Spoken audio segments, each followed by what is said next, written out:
Nah, selamat bertemu kembali dalam kuliah kita pagi ini. Kita melanjutkan di mata kuliah metode penelitian. Di bagian terakhir yaitu tentang menulis laporan penelitian. Jadi pada bagian ini kita bahas semua hal aspek bagaimana melakukan penulisan penelitian sebagai bentuk laporan. Ya, beberapa prinsip yang mendasari di situ akan kita pelajari, termasuk juga dalam kesempatan ini saya meninjau tugas yang sudah Anda kumpulkan berkaitan dengan penulisan proposal. Karena laporan penelitian itu mencakup juga sebagian adalah merupakan yang ditulis pada saat proposal, maka Anda dianggap sudah mempraktekkan bagaimana menulis penelitian. Nah, dalam kesempatan ini saya memberikan umpan balik atau feedback tentang bagaimana penulisan seharusnya dalam laporan penelitian dengan mencontohkan atau mengambil sampel yang sudah kalian kerjakan dalam tugas proposal penelitian. Oke, saya sharing bahan di sini dulu. Saya terangkan lebih dulu ya. Oke, menulis laporan penelitian. Ya, nah, itulah bagian kita pada hari ini. Ya, laporan penelitian yang dimaksud itu adalah penelitian yang sudah selesai. Ya, jadi kita sudah menyelesaikan semua tahapan penelitian. Dalam pembahasan kita sebelumnya, tahapan itu dimulai dari identifikasi masalah, kemudian kita mempelajari lebih lanjut masalah tersebut dengan mendudukannya pada posisi ilmu pengetahuan secara luas dengan melakukan tinjauan literatur. Ya. Itu adalah syarat mutlak supaya penelitian kita ini tahu tempatnya di mana. Ya. Jadi mempelajari apa yang sudah ada, kemudian mengidentifikasi pertanyaan yang akan kita bahas. Ya. Nah, setelah itu jelas, terutama dengan adanya suatu kerangka teoritis, ya, maka data itu akan kita kumpulkan, kemudian kita analisis, kita interpretasikan, ya, dan terakhir adalah ini, kita laporkan dalam bentuk suatu tulisan. Ya. Written report, ya, harus dalam bentuk tulisan karena penelitian akan terdokumentasi dengan baik dalam bentuk hitam di atas putih atau laporan. Ya. Dan lebih bagus lagi kalau dipublikasikan disebarluaskan ke masyarakat luas, atau istilahnya diseminasi ke masyarakat luas dengan bentuk publikasi. Ya.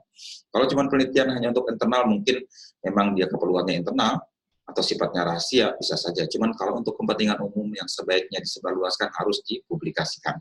Termasuk penelitian mahasiswa di perguruan tinggi itu juga harus dipublikasikan ke masyarakat luas supaya ada manfaatnya sebagai sumbangan kita sebagai lembaga pendidikan kepada masyarakat luas. Ya.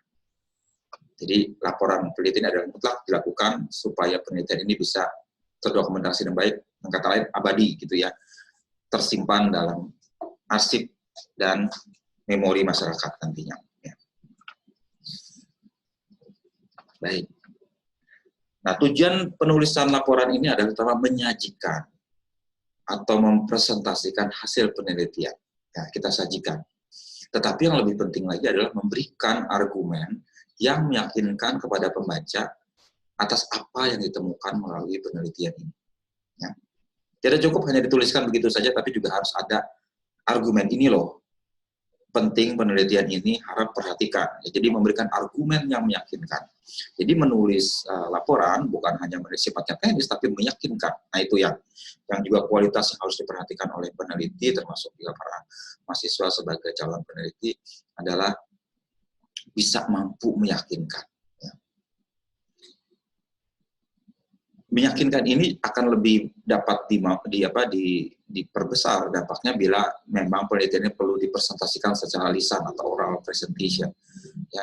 Dalam banyak kesempatan biasanya penelitian itu disajikan dalam bentuk lisan, ya, baik dalam konferensi atau pertemuan ilmiah, atau memang dalam skop terbatas adalah di kampus pada saat misalnya seminar proposal dan seminar hasil atau ujian hasilnya. Ya. Itu Anda harus bisa meyakinkan pihak audiens, terutama diwakili oleh dosen pengujinya. Ya. Kemampuan Anda meyakinkan di situ membuat penelitian Anda akan diterima dengan baik. Kalau sesuatu nggak meyakinkan, orang nggak diterima dan menganggap ini tidak bernilai jadinya ya. Jadi kemampuan meyakinkan itu sangat diperlukan dalam menulis dan menyajikan secara lisan laporan penelitian itu.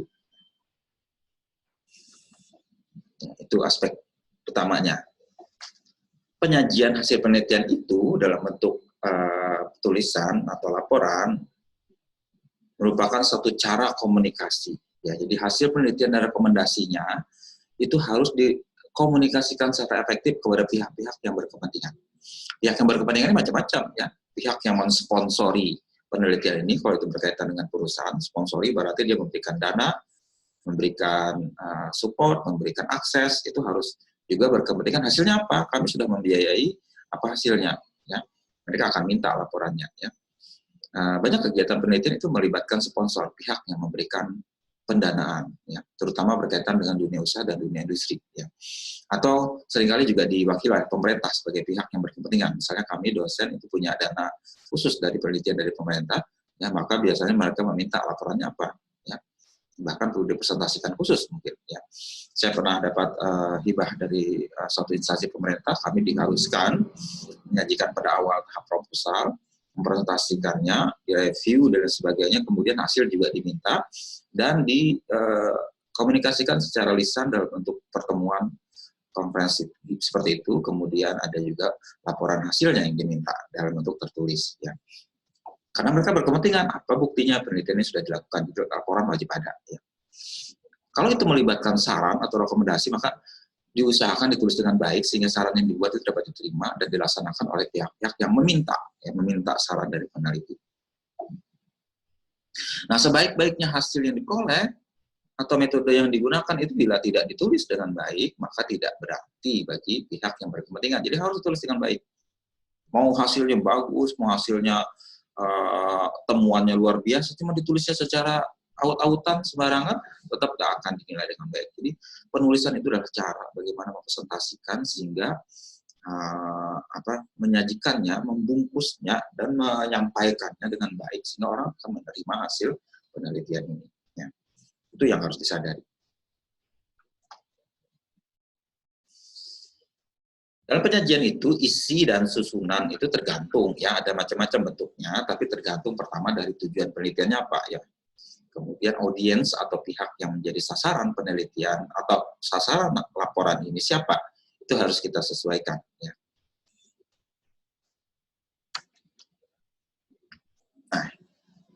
Nah, untuk itu maka penting bagi peneliti untuk mengidentifikasi tujuan laporan sehingga penulisan itu dapat disesuaikan. Ya. Misalnya audiensnya itu kebetulan pihak yang sibuk, ya, maka mungkin dia nggak perlu laporan yang terlalu terinci. Dia hanya perlu laporan yang deskripsi sederhana saja, inti-inti saja. Ya.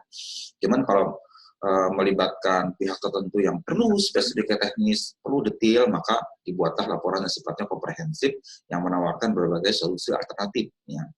Yang perlu didiskusikan dengan orang-orang teknis itu menyajikan datanya harus juga spesifik. Ya, komprehensif dan mencakup semua aspek, karena mereka akan menelitinya sampai ke detail-detailnya. Nah, oleh karena laporan disesuaikan, mau yang detail, mau yang ringkas, itu apakah mereka memintanya seperti apa, itu harus disesuaikan. Ya. Kalau dalam penelitian ilmiah di kampus, biasanya bentuknya laporannya komprehensif. Ya. Komprehensif lengkap, karena itu akan jadi dokumentasi utuh nantinya. Biasanya laporan penelitian harus lengkap. Ya, laporan penelitian yang di kampus harus lengkap. Kalau itu disajikan dalam bentuk paper, itu akan lebih ringkas karena paper yang disajikan maupun dipublikasikan susunannya biasanya diminta ringkas. Ya. Bahkan ada aturan batasan halaman, batasan jumlah kata, ya, itu dibatasi untuk laporan yang sifatnya publikasi. Maka penulisan juga dibuat singkat, padat, dan jelas nantinya dia dalam bentuk seperti itu. Ya. Jadi kalau yang laporan skripsi, tesis, atau disertasi biasanya lengkap, komprehensif. Ya. Nah, penelitian yang dilaporkan dalam bentuk laporan atau report itu harus ditulis dengan baik. Prinsipnya apa? Karakteristiknya apa ini? Karakteristik atau ciri-ciri dari laporan penelitian yang baik. Pertama, jelas. Ya, jelas berarti tidak ada ambiguitas atau kebingungan tertentu kalau kita membacanya, harus jelas. Bahkan kejelasan itu dimulai dari judul, ya. Kemudian isinya juga jelas, ya. Tidak ada sesuatu yang membingungkan, atau kalau ada sesuatu hal yang baru harus dijelaskan dengan baik, ya, dipaparkan, diberikan alasannya kenapa, apa maksud definisi ini, jadi harus jelas, gitu ya. Jadi kalau sesuatu memperkenalkan sesuatu yang baru harus diperkenalkan, diberikan definisi, diberikan contoh, atau diberikan konteks aplikasinya seperti apa, itu harus jelas, ya. Kemudian ringkas tapi padat isinya, tidak bertele-tele, ya. Jadi ringkas tapi padat, gitu ya, supaya orang tidak sekali lagi memudahkan pembacanya menangkap esensi sebenarnya apa. Jadi harus ringkas tapi padat. Juga koheren itu maksudnya apa ya? Nyambung, gitu ya. Ada logika tertentu yang konsisten, ya. A akan berakibat pada B, ya. Oke, B akan berakibat pada C misalnya, ya. Jangan tiba-tiba A berakibat pada D, D nyambungnya kemudian dipaparkan berkaitan dengan F. Lalu tadi yang B-nya mana? Nah, itu jadi nggak koheren, itu nggak nyambung istilahnya, ya. Jaka sembung bokolok, seperti itu, ya. Maksudnya harus nyambung, ya, harus nyambung. Yang dipaparkan secara logis juga dapat diterima, secara penjelasan kita melihat kaitannya, itu harus jelas dalam pembuatan laporan, ya. Kemudian ada penekanan yang tepat pada aspek-aspek yang penting, ya. Berkaitan dengan ini, maka biasanya kita tekankan saja peneliti ini fokus pada ini, ya. Kita fokus pada ini, karena mungkin ada orang salah persepsi menyangkutnya pada apa. Jadi penekanan itu harus benar-benar dikemukakan baik di tahap awal, tengah maupun akhir, bahwa ini tekanan kita adalah di sini. Tidak kita memfokuskan pada hal lain misalnya, ya. Maka harus ada diberikan pembatasan semacam itu supaya pembaca tidak keluar jalur, ya, out of track. Kemudian penulisan yang penting adalah susunan paragrafnya bermakna. Nah, ini yang terutama, ya, susunan paragrafnya itu harus mengarahkan pikiran pembaca pada alur pemikiran yang diinginkan oleh si peneliti, ya. Misalnya, ya, dalam pembukaan orang diperkenalkan dengan beberapa aspek perkenalan, menyajikan masalahnya kenapa, diberikan data urut-urutannya itu mirip seperti logika kita berpikir, jangan melompat-lompat ke sana kemari menyebabkan logikanya itu nggak nyambung antara susunan pembacaan itu. Dan juga berkaitan dengan itu juga transisi yang mulus dari satu topik ke berikutnya harus ada, ya. Seringkali saya memberikan arahan ke mahasiswa, kadang-kadang transisi satu dengan yang lain tidak ada, ibaratnya tidak ada jembatannya, ya. Pertama kita cerita ini A, ya. Dalam pendahuluan misalnya kita A, tapi kemudian kita mau menyajikan hal B, ya. A dan B ini harus disambung, ada semacam kalimat tertentu yang menyambungnya, ya, atau penjelasan tertentu yang A akan juga harus kita membahas B misalnya, ya. Nah, itu yang transisinya harus ada, jadi ada minimal ada kata sambungnya, ya, kata sambung dari satu topik ke topik lain. Berkaitan dengan B di atas, ya, maka tanpa mengaitkan dengan C, maka demikian, jadi ada sambungan, kalimat sambungannya itu, ya. Ini yang saya lihat masih satu kurang mampu dalam menuliskan ini sehingga mengalir transisinya itu dengan baik. Dan juga pemilihan kata yang tepat, ya, kata yang tepat kira-kira mewakili konsep yang mau kita beri penjelasan harus tepat, ya. Karena kalimat teknis yang terlalu jargon teknis mungkin penting buat itu disajikan buat komunitas ilmiah tertentu, ya. Tapi kalau misalnya disajikan untuk masyarakat umum, maka harus kita sesuaikan pilihan kata yang tepat seperti apa. Kemudian pemilihan kata yang tepat juga harus disesuaikan dengan konsep yang tepat dalam keilmuan, ya. Kadang-kadang seringkali penulis tidak menggunakan kata yang tepat atau formulasi yang tepat dalam kalimatnya sehingga menyebabkan ini salah paham, ya, terutama kalau penelitian ini direview, diperiksa oleh orang lain dalam rangka untuk penilaian maupun untuk penerbitan publikasi, mereka akan hati-hati sekali dalam menulis kata ini karena akan jadi bahan perdebatan nantinya dengan peneliti yang memeriksanya. Harus tepat katanya, harus diantisipasi dengan baik. Kemudian yang penting juga harus spesifik. Spesifik itu menyebutkan dengan khusus beberapa aspek tertentu, ya. Ini mirip dengan jelas, ya. Cuma spesifik itu lebih rinci, ya, lebih rinci. Nah, spesifiknya seperti apa? Nah, itu kan. Nah, konkretnya seperti apa? Itu biasanya minta penjelasan tentang lebih lanjut dan mungkin secara contoh, secara penjelasan teknis ABCD-nya yang lebih rinci untuk masing-masing konsep atau variabel penelitian, instrumen cara menelitinya dan sebagainya. Spesifik, ya. Terutama spesifikasi itu diperlukan dalam menjelaskan metode yang digunakan dan juga hasilnya. Ya. Nah, itu ya. Menulis itu memang tidak gampang, ya. Saya juga sadar, saya sama seperti kalian semua kurang terlatih dengan baik dalam penulisan, ya. Karena memang sistem pendidikan kita dan sistem budaya kita sayangnya tidak merangsang pihak berpendidikan menulis dengan baik. Bahkan menjadi momok tertentu, ya. Saya punya teman yang pintar, ya, tapi sayang dia nggak mau sekolah lagi. Kenapa katanya? Saya paling nggak suka menulis tesis, menulis lah. Kalau kita mau belajar, saya bilang, itu harus dengan menulis. Menulis itu adalah satu cara menata pikiran kita, ya. Karena menulis itu mendorong kita untuk menata kembali apa yang sudah kita pelajari, menyusunnya dalam suatu sistematika tertentu yang mengorganisir pemikiran kita. Itu melatih kita ke situ. Ya, penulisan itu padahal melatih kita menyusun, ya. Di dalam otak kita kan banyak konsep-konsep, ya. Kalau dituliskan, itu akan tersusun dengan rapi. Strukturnya itu akan dibuat tertata. Nah, itu maksudnya penulisan itu seperti itu, ya. Makanya dalam berbagai sata pendidikan, baik di tingkat sarjana, magister maupun doktoral, itu mempersyaratkan terutama untuk yang penekanannya pada sains atau research itu menulis laporan penelitian, karena itu adalah bukti bahwa yang bersangkutan itu belajar tentang konsep secara teoritis yang dipraktekkan dalam penulisan ilmiah. Nah, itu jadi wajib, ya. Saya sudah melihat proposal penelitian yang kalian ajukan, kelihatan sekali bahwa Anda belum bisa menulis sebenarnya. Belum bisa menulis, ya. Konsep yang diajukan tidak jelas, ya. Beberapa karakteristik yang ada ini tidak terpenuhi, ya. Harap Anda perbaiki ke depannya, ya. Saya tahu bahwa ini berat, ya, karena tidak dibiasakan, tapi dibiasakanlah.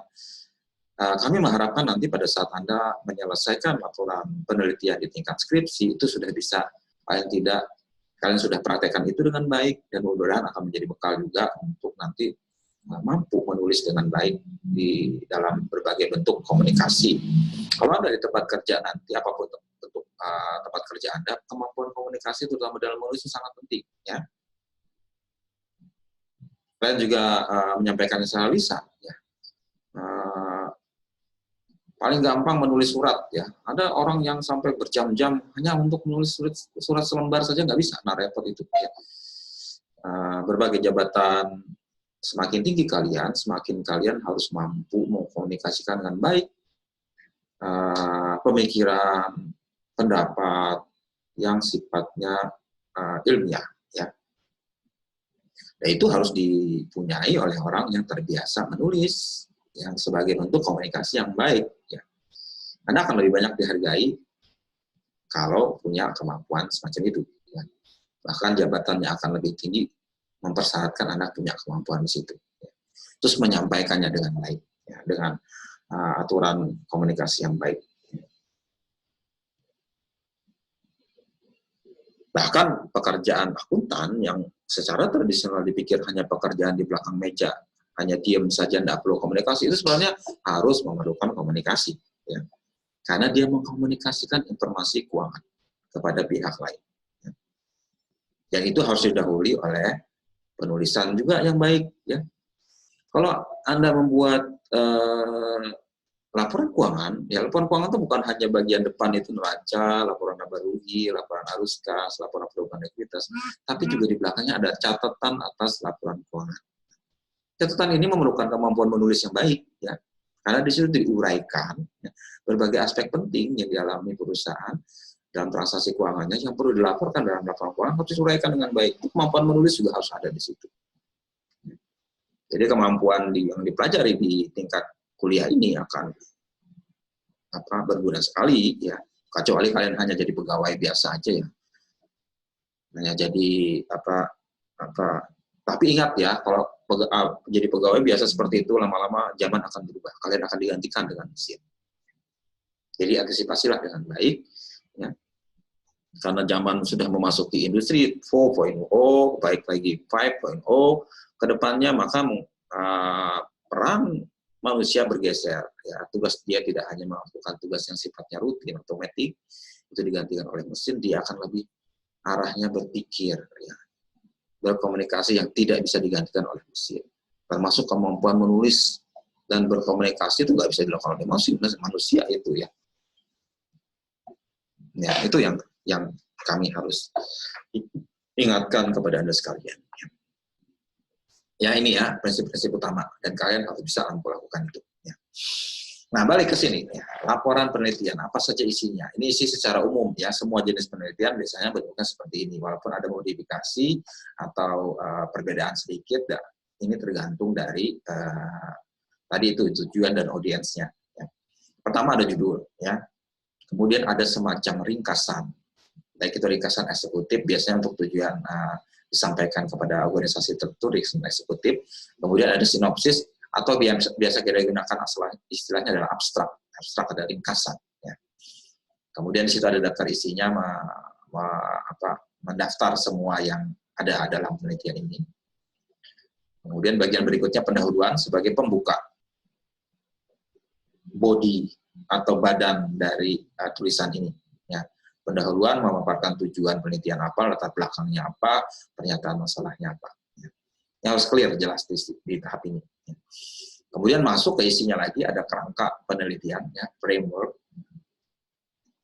Seperti apa kerangkanya? Itu kerangka disusun berdasarkan tinjauan pustaka, kemudian konsep teoritis,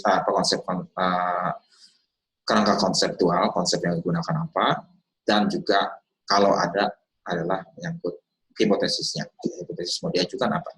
Hipotesis adalah dugaan ilmiah, sudah saya jelaskan di pertemuan selanjutnya. Kemudian bagian selanjutnya menjelaskan metode. Metode itu caranya seperti apa dilakukan penelitian ini. Ya, caranya yang dilakukan, dijabarkan secara spesifik, metodenya seperti apa. Baru kemudian hasilnya disajikan dalam bentuk analisis atas data yang telah dikumpulkan. Berikut pembahasan dan juga implikasi penelitian dan sebagainya, interpretasinya juga dimuat di sini. Terakhir baru ditutup dengan kesimpulan atau ada rekomendasi yang dihasilkan dari hasil penelitian yang ada. Yaitu ya isi utama dari satu laporan penelitian. Di skripsi dan tesis juga sama, ya kan, ada judul, ada eksekutif. Di paling tidak 1, 2, 3, 4 ya. 4 bab biasanya ada dalam 5 pendahuluan, kerangka, metode, analisis atau hasil, dan kesimpulan rekomendasi, ada 5 bab. Ya. Ini yang prinsip yang kita pakai dalam penelitian skripsi tempat kita, ada 5 bab semacam ini. Ya. Karena mengikuti pola laporan seperti ini. Nah, di judul, halaman judul mengidentifikasi judul laporan, nama peneliti siapa, atau juga sering juga mencantumkan nama pembimbingnya siapa, lembaga, bulan, dan tahun penyerahan laporan ini. Judul harus menjelaskan tentang apa penelitian yang dilakukan, ya, supaya orang tahu ini tentang apa, ya. Dan itu harus dibentuk atau dikonstruksi dengan baik sehingga memudahkan pembaca memahami dan menentukan sifat dari topik yang diteliti. Jadi dari baca saja orang sudah jadi tahu, oh ini maksudnya seperti ini. Kalau judulnya terlalu umum, orang nggak ngerti larinya kemana, ya. Atau judulnya terlalu spesifik, ini tidak ringkas, harus sebisa mungkin seringkas mungkin judulnya, tapi menyampaikan isi dari penelitian yang dilakukan. Bahkan di beberapa publikasi itu dibatasinya jumlah maksimal judul berapa kata. Ada juga semacam itu. Ya. Ada 20 kata, ada 25 kata, supaya nggak melebar sana kemari. Ya.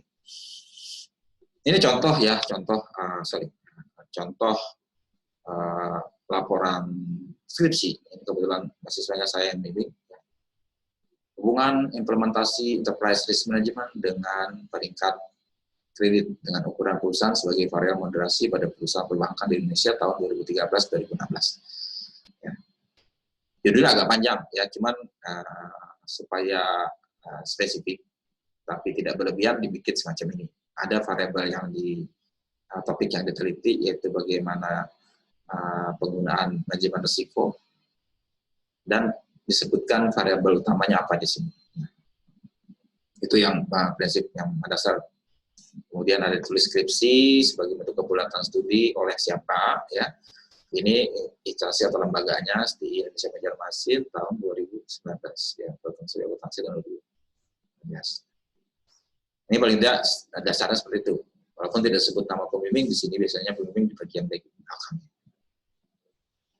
Judul. Bagian selanjutnya adalah ringkasan atau abstrak. Ya. Abstrak adalah ringkasan singkat namun komprehensif dari laporan penelitian. Ini mencakup pernyataan singkat tentang tujuan penelitian, jenis yang akan diteliti, ya, dan instrumen yang digunakan, kemudian garis besar metode, hasil utama, dan kesimpulannya apa. Ya. Abstrak harus dibatasi dalam jumlah kata tertentu, biasanya antara 100 sampai 500 kata. Atau yang sering kali di jurnal-jurnal itu ada 150 kata. Ada batasannya, karena yang ringkas, ya ringkas juga isinya, cuma paling 1-2 paragraf saja. Ya. Ini contoh ringkas dari yang skripsi yang judulnya tadi. Penelitian ini bertujuan untuk ini, dalam penelitian ini menggunakan variabel ini, objeknya adalah pada perusahaan perbankan, kemudian rentang waktunya 4 tahun dengan total sampel 56 perusahaan, metodenya menggunakan regresi linear berganda, kemudian instrumennya seperti apa, ya, hasil penelitian seperti apa. Hasil penelitian menunjukkan bahwa implementasi CRM yang baik berhubungan signifikan dengan peringkat kredit yang baik, meskipun hal itu bergantung dari ukuran perusahaan. Kemudian dihipotesiskan sama peneliti terdukung semua, sehingga dia bisa mengajukan hasil bahwa ini akan berlebihan pada ini. Nah itu. Ya. Terus biasanya di bawahnya ada tulis kata kunci. Kata kuncinya adalah memudahkan peneliti paper ini dikaitkan dengan hal-hal lain dalam teori. Ya itu, ya, ringkasan. Nah selanjutnya itu masuk ke badan atau body dari tulisan, yaitu pendahuluan. Bagian pendahuluan memberikan konteks teoritis atas penelitian, informasi latar belakang, semacam memberikan konteksnya apa, ya, harus diberikan latar belakang dulu tentang apa ini, ya. Kemudian apa perlunya penelitian ini atau kebutuhan akan penelitian ini, apa perlunya penelitian ini atau apa yang memotivasi harus dijelaskan di sini, dan alasannya, alasan penelitian dilakukan kenapa, agar membuat penelitian ini dipikirkan sebagai sesuatu yang logis, bermanfaat, dan menarik bagi pembaca. Nah itu, ya, itu harus ditekankan di awal supaya orang nih, oh ini bagus ini, ya, oh ini penting ini, oh ini saya perlu ini. Nah jadi orang akan tertarik dan lebih lanjut nanti akan membaca hasil penelitian ini. Jadi harus ditekankan. Kita juga sifatnya menjual, ya. Prinsip marketing itu di semua aspek harus ada supaya kita mau meyakinkan orang lain. Ya, kita harus mampu menjual hasil penelitian ini sehingga orang lain mau tertarik terhadap hasil ini. Nah, pendahuluan biasanya dimulai dengan deskripsi masalah atau topik penelitian dan memuat tujuan, signifikansi masalah, dan pertanyaan penelitian di tahap awal. Ya. Dikemukakan dulu, ya. Juga ada isinya menyangkut asumsi, ya, jika ada asumsi penelitiannya apa diasumsikan seperti ini. Kemudian diberikan istilah tertentu yang bila pembaca kurang paham, seperti saya bilang tadi, harus diberikan definisi tertentu. Kemudian ada semacam batasan supaya penekanan pada sisi tertentu dalam penelitian ini.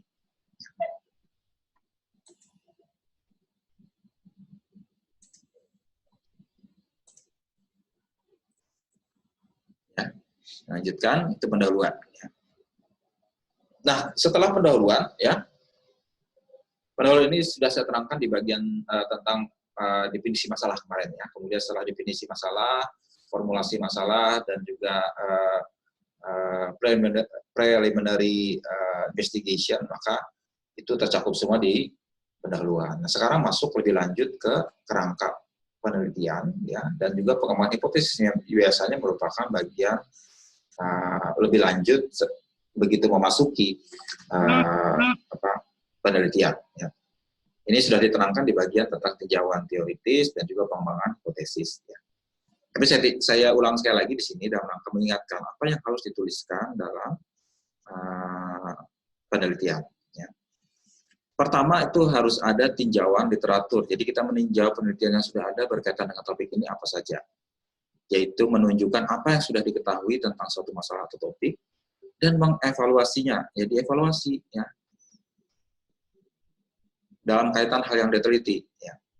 Fungsinya adalah selain untuk mengedukasi pembaca tentang bidang yang diteliti, juga membentuk pemikiran dan membuka wawasan atas topik yang diteliti dengan meninjau dari berbagai sudut pandang sehingga dapat memberikan landasan untuk kerangka teoritis penelitian. Ya, ya ada dasarnya, ya. Seperti diterangkan dalam beberapa minggu yang lalu, itu kita harus mendudukkan posisi penelitian ini di mana ini akan menambah yang tidak diketahui sebelumnya tentang ini. Ya. Maka kita harus tinjau yang lainnya terdahulu seperti apa. Ya. Secara umum 3 sebenarnya tujuannya, ya. Pertama, mengidentifikasi temuan utama dalam pada topik ini sampai saat ini yang sudah ada dari terdahulu, ya. Temuannya apa saja, kita identifikasi. Ya. Kita tidak memulai sesuatu dari nol, ya. Orang lain sudah melakukannya, ya. Kita harus tahu itu, ya. Kita uraikan di sini seperti apa, ya.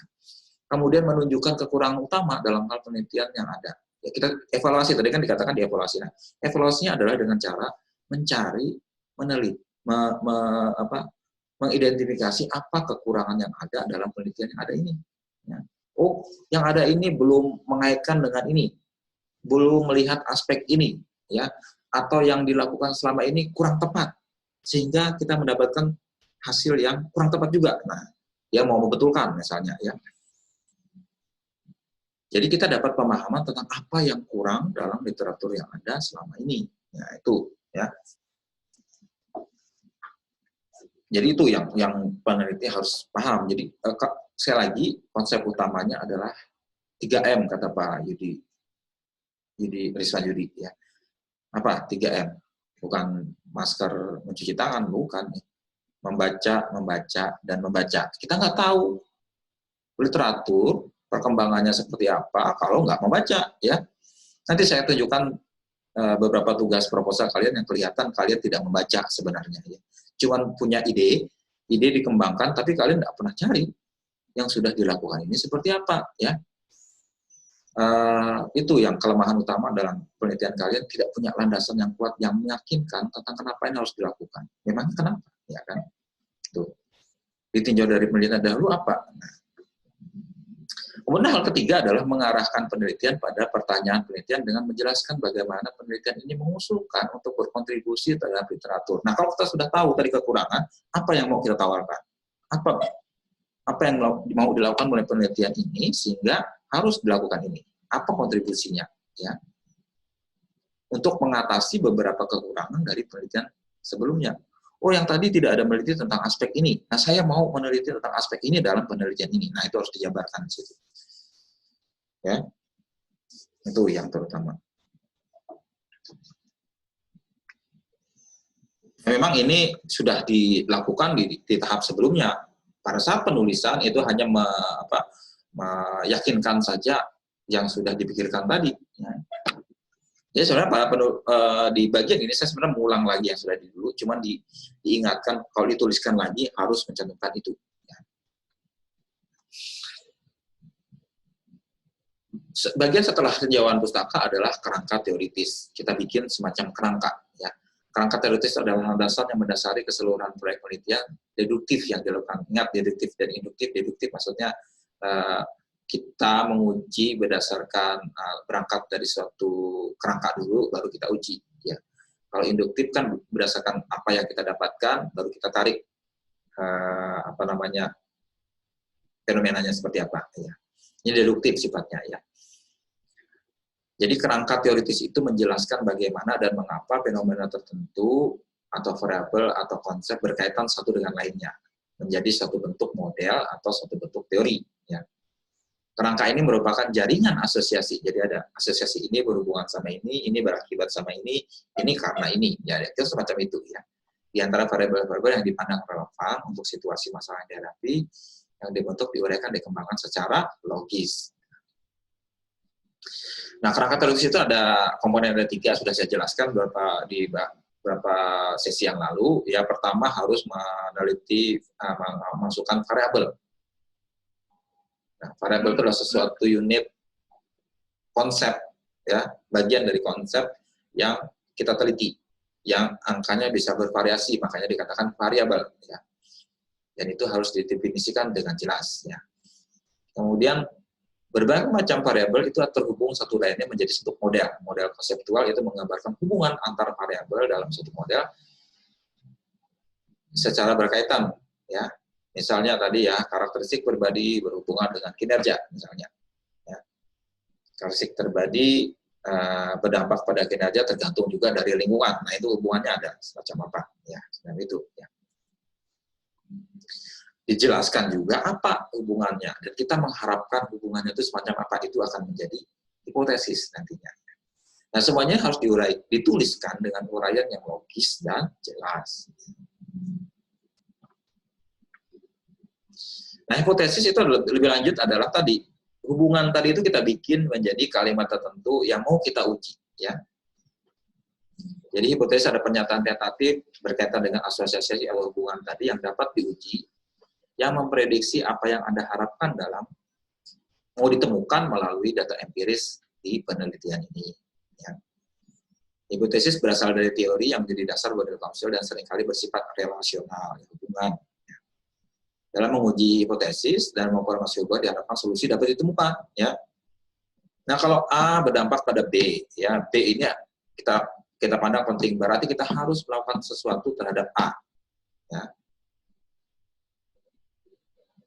Nah, itu ya, kita bisa juga ya seperti itu. Berarti kita harus betulin, kita lakukan intervensi sehingga A ini bagus, sehingga nanti berdampak pada B. Ya. Dan ini harus dituliskan dengan argumen yang koheren. Tadi koheren adalah nyambung, ya, dan meyakinkan, ya, persuasif, ya, orang bisa menerima. Bisa saja sesuatu itu kontroversial diajukan sehingga orang tidak sembarangan menerima, atau berlawanan dengan logika, ya akan menimbulkan keributan nantinya. Anda mengusulkan sesuatu yang nggak masuk akal misalnya. Jangan seperti itu. Ya. Harus koheren dan meyakinkan. Ya. Atau tadi kalau Anda menemukan kelemahan dari penelitian yang sudah ada, Anda mengajukan teori tertentu yang berlawanan, ya, itu harus benar-benar meyakinkan karena Anda melawan pendapat masyarakat selama ini. Ya. Karena Anda melawan pendapat itu, Anda harus punya argumen yang kuat kenapa seperti itu. Nah, itu yang perlu, ya, karena akan menyebabkan perbedaan pendapat, bahkan mungkin diabaikan kalau Anda menganggap penelitian Anda ini tidak masuk akal menurut si komunitas pembacanya. Oke. Nah, bagian selanjutnya adalah metode tadi, ya. Metode setelah ini, kalau di deskripsi kalian di bab 3, yaitu bab 2 tadi di bab 3-nya, ya. Bagian ini memberikan penjelasan rinci tentang metode yang digunakan dalam penelitian, misalnya tentang populasinya, ukuran sampelnya, teknik pengambilan sampel, alat bantu yang digunakan dalam penelitian.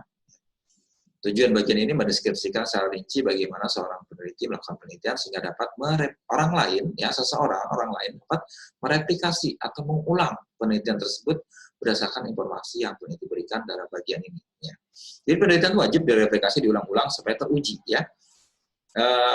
Memang disarankan kepada tingkatan sarjana seperti Anda mereplikasi tidak apa-apa karena memang itu bagian dari proses pengetahuan. Cuma replikasinya itu sekali lagi tidak asal sembarang, ya. Tapi bila harus didahului dengan tadi itu juga harus melihat apakah ada kekurangan yang perlu kita tambahkan, ya kan. Replikasi itu penting, tapi juga harus ada penambahan tertentu yang dikontribusikan dari penelitian yang Anda lakukan. Jadi metode udah dijelaskan sehingga orang tahu, oh seperti ini. Saya sering gampang ya, saya sering ngajarin kalau misalnya terutama dalam mahasiswa melakukan, kalian ikuti aja, lihat baca bab metodenya seperti apa dia melakukan itu. Pas saya bingung Pak tentang variabel ini bagaimana hitungan. Coba penelitian terdahulu lihat dia menghitungnya pakai apa. Oh dia menghitungnya sebagai ini, kayak ini Pak, dia mengambilnya dari sini datanya, atau dia melakukan sumber primer dari seperti instrumennya seperti ini. Mana instrumennya? Coba kita lihat. Nah, itu kita telaah apakah itu tepat apa tidak ya. Kalau kita mau aplikasi, kita harus hati-hati apakah itu tepat atau tidak ya. Nah, penelitiannya baik, yang tulis dengan baik, menyajikan ini dengan baik sehingga pembaca bisa meniru dengan atau mengulang kembali apa yang dilakukan karena dijelaskan dengan baik dalam bagian metode itu ya. Nah, untuk studi yang sifatnya kualitatif ya, bagian ini juga mencakup penjelasan isi tak sifat dan lamanya interaksi dengan peserta atau dengan respondennya ya. Karena biasanya dalam kualitatif ada interaksi antara si peneliti dengan si objek penelitian ya. Jadi harus dijelaskan di sini ada interaksi tersebut. Kemudian deskripsi peserta penelitian ini maksudnya adalah respondennya itu menyangkut bagaimana mereka dipilih dan terutama bagaimana mereka bisa mewakili populasi keseluruhan yang mau diteliti. Metode juga mengupayakan operasionalisasi definisi, ya, definisi operasional, ya, sehingga menjadi sesuatu yang bisa diukur. Ini sudah dijelaskan beberapa saat yang lalu, ya, bagaimana mengukur satu variabel harus dijelaskan di dalam metode ini.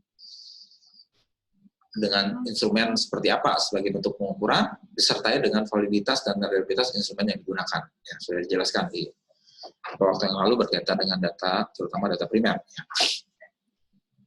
Nah, prinsip penulisannya adalah harus dituliskan dengan deskripsi yang spesifik, jelas, rinci, detail.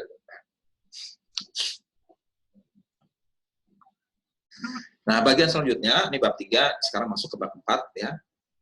Bab 4-nya kalau dalam skripsi kalian itu dilakukan analisis data, ya, atau hasil penelitian. Bagian ini menjelaskan tentang, biasanya kalau penelitian yang kuantitatif, itu teknik statistik yang digunakan apa, hasilnya apa, terus bagaimana interpretasi inferensial, ya. Pengujian hipotesisnya seperti apa, ya. Terus penafsiran atau interpretasi seperti apa, yang diterapkan pada data dan hasil dari analisis ini. Tabel dan gambar seringkali digunakan untuk menyajikan temuan dan bentuk grafik yang menambahkan kejelasan temuan bagi pembaca. Jadi kalian harus bisa mampu melakukan data visualization, ya. Data itu akan mudah dipahami dalam bentuk gambar. Ya. Picture or image tell 1,000 words, ya. Daripada kita menjelaskan dalam berbusa-busa, mending bikinlah gambar yang sederhana, orang bisa mengerti itu. Ya.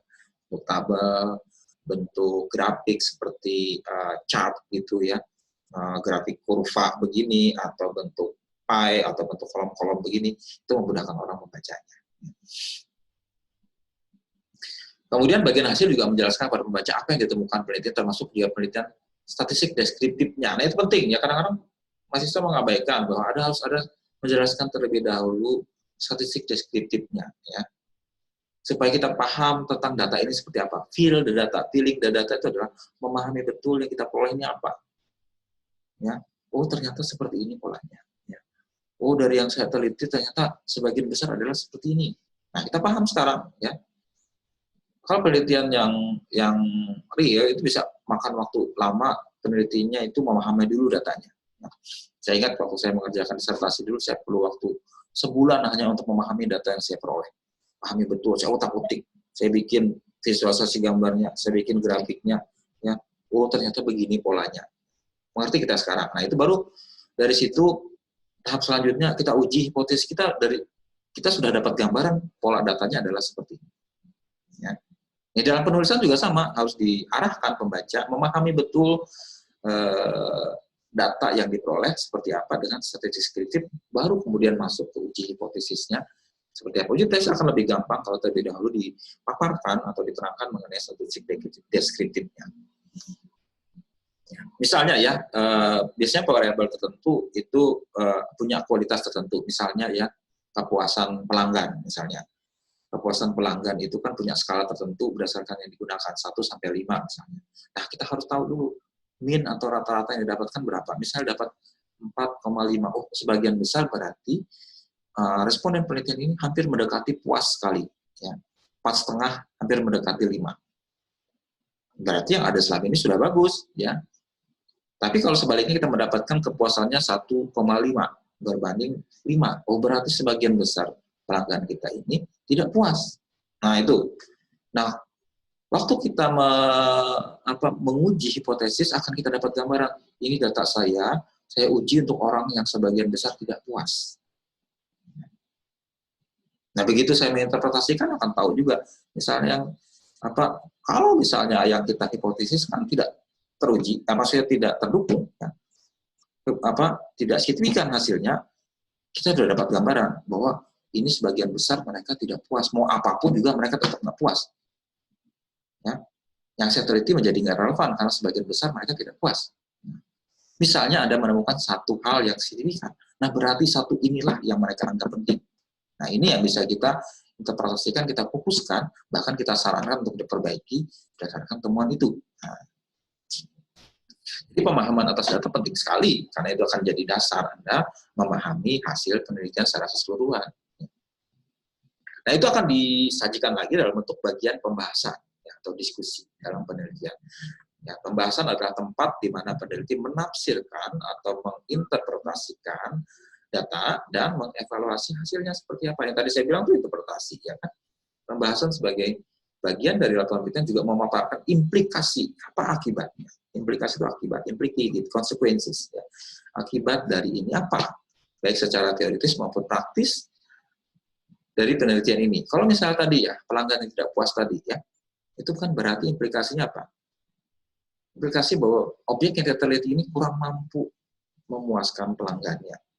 Ada something wrong di situ. Ya. Syukur-syukur kalau penelitian kita dirancangkan baik, kita menemukan sebabnya. Kenapa? Sebabnya ada satu variabel mereka nggak puas. Ya.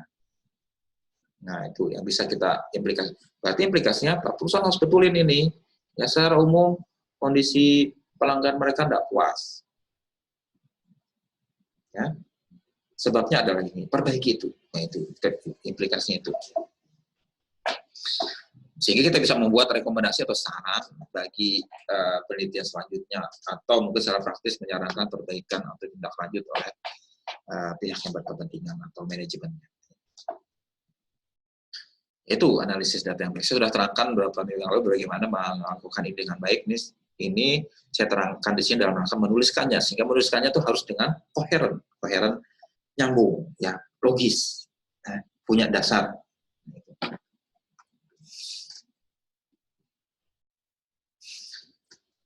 Nah, balik lagi mengenai analisis data ini.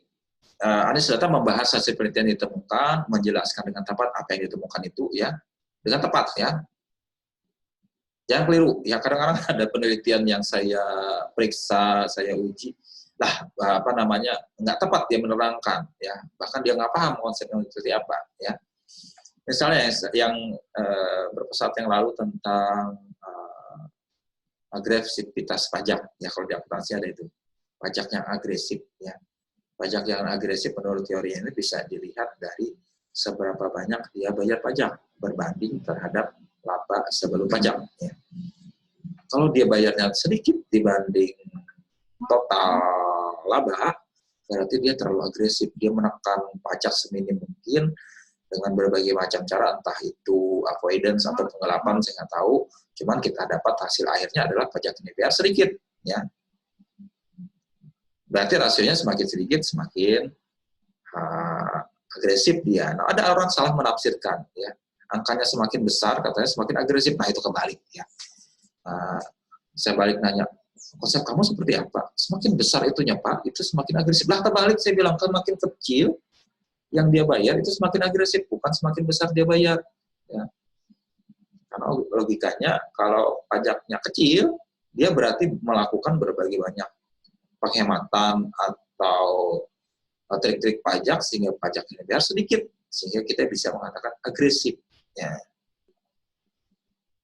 Nah itu yang konsepnya harus benar-benar betul di awal sehingga tidak keliru dalam penafsiran data penjelasannya tentang hasil yang diperoleh nantinya. Kemudian dalam analisis dasar sekali lagi kita jelaskan temuan dengan menghubungkan kembali dengan penelitian sebelumnya. Ya. Oh, penelitian saya ini ternyata berbeda dengan penelitian terdahulu karena memang penelitian ini tadi mendapatkan adanya kekurangan dalam penelitian terus yang mendapatkan seperti ini. Nah, berarti dia mendudukan dengan penelitian sebelumnya. Atau teorinya bahkan ditolak sama sekali sama penelitian ini. Teori itu nggak berlaku di sini misalnya. Ya. Kita harus jelaskan ya. Misalnya ya gini di akuntansi manajemen dan pengendalian manajemen misalnya ya.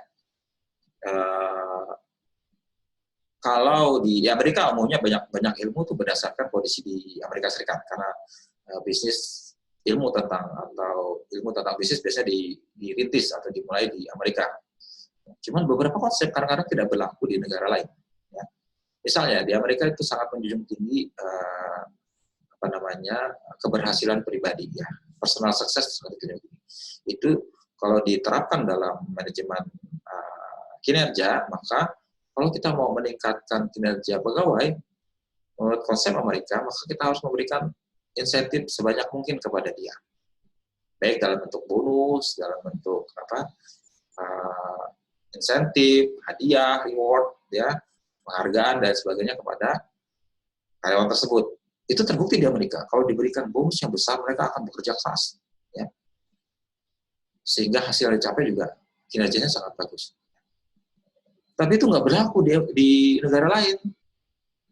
Di Eropa Barat itu nggak berlaku seperti itu. Ya, di negara-negara Skandinavia dan Eropa bagian sebelah barat, ya, di Prancis, di Belanda, di Belgia, dan di Swedia dan Denmark itu nggak berlaku. Ya.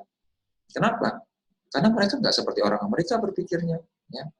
Karena kondisi institusional, industri lingkungan, kondisi institusionalnya, dan juga pribadinya dan budayanya, mereka nggak seperti orang Amerika.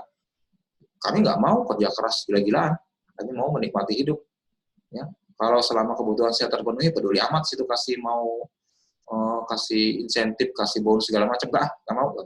Itu nggak berlaku di tempat mereka. Nah, berarti teori yang ada itu harus direvisi bahwa itu tergantung dari budayanya.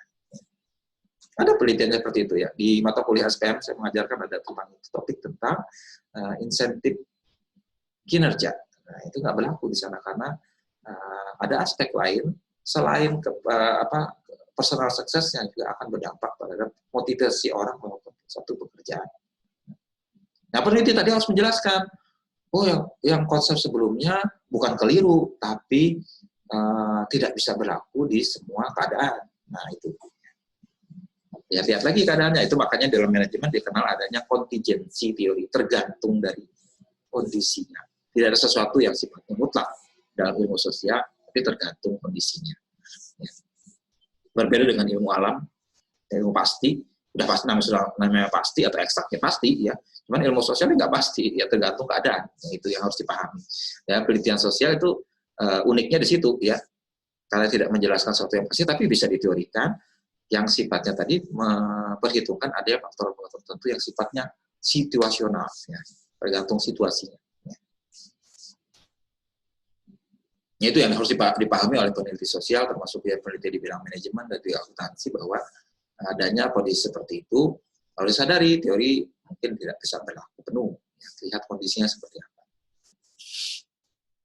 Kemudian di sini juga dalam analisis kita sadar bahwa dalam penelitian kita mungkin ditemukan, oh ternyata kita nggak betul caranya atau kurang tepat kita harus maklum ya, namanya juga peneliti itu nggak semua Superman ya, bisa saja kita salah, kita keliru, kita harus bisa sadari ya. Kita membahas juga keterbatasan ini ya, kita mungkin hasil yang didapatkan ini kita agak keliru dalam cara mengukurnya, agak keliru dalam menangkap datanya, agak keliru dalam menanyakan ke responden misalnya. Bisa jadi seperti itu, kita harus akui ya. Kita harus jujur sebagai seorang yang humble. Kalau kita salah, kita aja jujur. Tentu saja dalam bahasa yang elegan dituliskannya dalam laporan penelitian kita. Ya, nggak kita bilang kita salah, enggak. Penelitian ini punya kelemahan dalam hal ini karena ini. Mungkin ada alasan tertentu yang kita menyebabkan kita tidak tepat melakukannya. Ada kita. Dan itu bisa dimaklumi karena dalam tulisan top sekalipun mereka ada mengakui beberapa kekeliruan yang sifatnya atau kekurangan yang sifatnya mereka tidak mampu atasi, ya. Tapi biasanya kekurangan itu bisa dimaklumi, ya. Tapi kekurangan yang fatal karena kelalaian atau kecerobohan peneliti itu nggak bisa dimaklumi. Ya. Kemudian memberikan ide untuk penelitian selanjutnya. Ide ini maksudnya dari kekurangan yang ada dalam penelitian kami ini, penelitian selanjutnya harus melakukan ini. Nah, itu lebih bagus seperti itu. Ya. Memberikan peta jalan bagi yang lain untuk bisa meneruskan. Ya. Kemudian diakhiri dengan kesimpulan. Ya. Kesimpulan umum. Kesimpulan yang sifatnya spesifik berkaitan dengan temuan. Nah, kesimpulannya sifatnya umum akan dijelaskan di bagian tersendiri. Ya, kalau di skripsi kita di bab 5, menyangkut kesimpulan dan rekomendasi. Kesimpulan adalah merupakan ringkasan dari ide-ide pokok yang keluar dari pembahasan yang sudah dilakukan di bab sebelumnya. Ya, jadi jangan langsung menimbulkan sesuatu tapi nggak pernah dibahas di bab sebelumnya. Jangan, ya. Jadi harus dibahas terlebih dahulu di situ. Keluar hasilnya dari situ diulang lagi di sini, diringkas dan diulang di bagian kesimpulan. Supaya pembaca sekali lagi ingat hasilnya apa. Kemudian di sini juga dalam ini disatukan semua argumen dan temuannya seperti apa. Disebutkan juga apakah hipotesis yang diajukan dalam penelitian itu diterima atau ditolak, didukung atau diterima. Ya. Kemudian meringkas temuan utama, ya, diringkas dalam 1-2 kalimat. Ya. Tujuan bagi ini terutama mengevaluasi interpretasi hasil, terutama berkaitan dengan pernyataan penelitian yang sebenarnya. Ya. Kemudian rekomendasi adalah saran tambahan yang diinginkan agar orang lain dapat mengikuti penelitian ini ke depan. Kemudian saran praktis. Nah, untuk saran praktis itu harus bisa mengajukan tindakan secara spesifik, terukur, dan dapat dicapai. Ya. Rekomendasi juga harus realistis dan dibatasi oleh waktu. Jadi kalau misalnya spesifik kita memberikan rekomendasi, terutama untuk pihak yang sifatnya praktisi, ya, ke manajemen misalnya, kita harus juga memberikan ini secara spesifik, terukur, mudah dilakukan, realistis, dan ada batasan waktunya. Nah, kalau sudah diserahkan semua, maka di bagian terakhir kita harus menyajikan juga referensi atau daftar pustaka. Ya. Referensi daftar pustaka memberikan pembaca semua informasi yang dibutuhkan untuk mencari dan mendapatkan semua sumber asli yang digunakan dalam penelitian. Nah, orang lain mungkin pengen tahu, dia menggunakan penelitian ini nih. Oh, boleh dong saya baca. Nah, kita harus tambahkan sumbernya dari mana supaya pembaca bisa meneliti lagi. Ya. Referensi ada aturannya, ya kan? Ada aturannya, ada berbagai macam model, ya cuman umumnya disusun, diatur berdasarkan urutan abjad. Ya. Ada juga sistem referensi ini pakai not n, ya maksudnya diberikan nomor urutan kronologis tampil di dalam laporan, dikasih nomor 1, 2, 3, disajikan di referensi juga nomor 1, 2, 3, ada juga semacam itu. Cuma yang orang gunakan dan juga dalam skripsi kita menggunakan urutan berdasarkan abjad. Ya.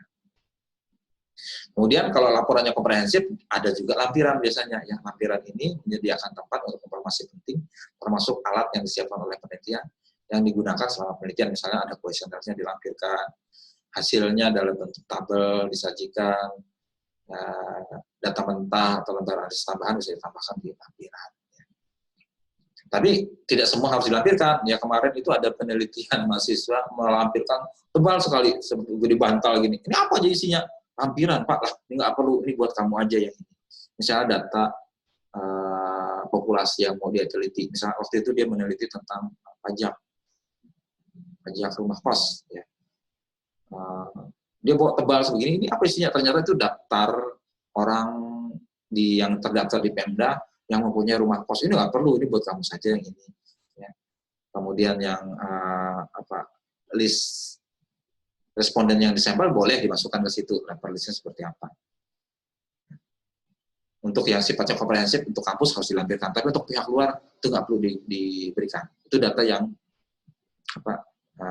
milik Anda pribadi, ya.